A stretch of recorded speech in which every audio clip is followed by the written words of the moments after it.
चलो इस क्वेश्चन को क्लियरली समझते हैं। पूछो गया है कि आयनिक कंपाउंड्स का मेल्टिंग पॉइंट इतना हाई क्यों होता है।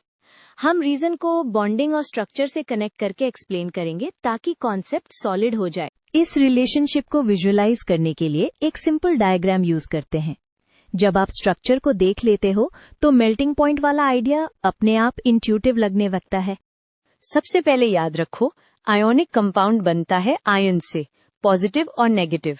सॉलिड स्टेट में ये आयन्स रैंडमली नहीं होते, बल्कि एक वेरी रेगुलर 3D पैटर्न में अरेंज्ड होते हैं, जिसे हम आयोनिक लैटिस कहते हैं। ये लैटिस ही हाई मेल्टिंग पॉइंट का मेन क्लू है। अब सोचो, ऑपोजिट चार्जेस एक दूसरे को स्ट्रांगली अट्रैक्ट करते हैं। लैटिस में हर आयन के अराउंड मल्टीपल ऑपोजिट आयन्स होते हैं, तो अट्रैक्शन एक सिंगल बॉन्ड जैसा नहीं, एक नेटवर्क जैसा बन जाता है। इसका मतलब आयन्स को प्लेस से हटाने के लिए काफी ज्यादा एनर्जी चाहिए होती है।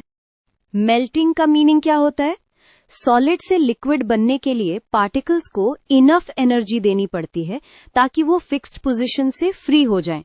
आयोनिक सॉलिड्स में ये फिक्स्ड पोजीशंस बहुत स्ट्रांगली लॉक्ड होते हैं, इसलिए उन्हें तोड़ने या लूजन करने के लिए ज्यादा हीट एनर्जी लगती है। ज्यादा एनर्जी का डायरेक्ट रिजल्ट होता है हायर मेल्टिंग पॉइंट। एक क्विक कंपैरिजन हेल्पफुल होता है। सिंपल मोलेकुलर कोवैलेंट सब्सटेंसेज में अक्सर मॉलिक्यूल्स के बीच वीक इंटरमोलेकुलर फोर्सेज होती हैं।